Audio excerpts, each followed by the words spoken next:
I tried out for the UFL in Phoenix, Arizona, and here's how it went. This was my biggest opportunity to date, and I had to make sure that I was ready, sharp, and relaxed. So the day before I woke up, I obviously wanted to make sure I slept in a little bit, get some rest. As soon as I wake up, I chug some water with chlorophyll and pink salt to hydrate.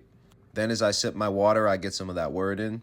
Then I journal for a little bit. It's important to me that I clear my head.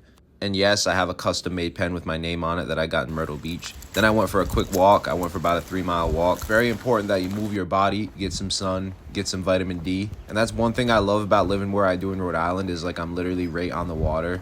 That's literally my view like basically every day, so it's definitely a plus. Getting in nature to clear your head is also very, very, very important. I recommend all of y'all go for a mile walk every single day. Then after my walk, I got a quick stretch in, and then I went to go get a haircut to get that good energy. My barber, Rab, is literally the GOAT, bro. He's so positive. Best barber in Rhode Island, best barber in New England. Not going to push your hairline back like a lot of these other barbers that are just straight spray. Then literally after I got home, I chilled for a little bit, took an ice bath. Then after the ice bath, I also did a hot bath with that Dr. Teal's Epsom salt, bro. If you know, you need to get in the hot bath. It's going to help with flexibility, relaxation, everything.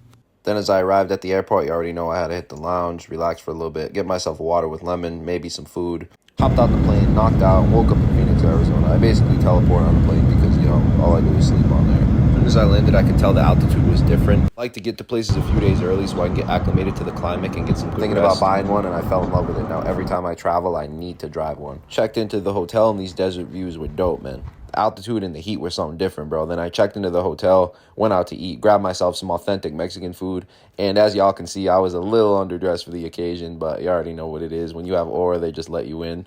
Old money meets new money. Then I went to the Suns game, literally on a whim. Like, I just saw a thing for the Suns, like, that came up on my thing. I was like, yo, I gotta go to this.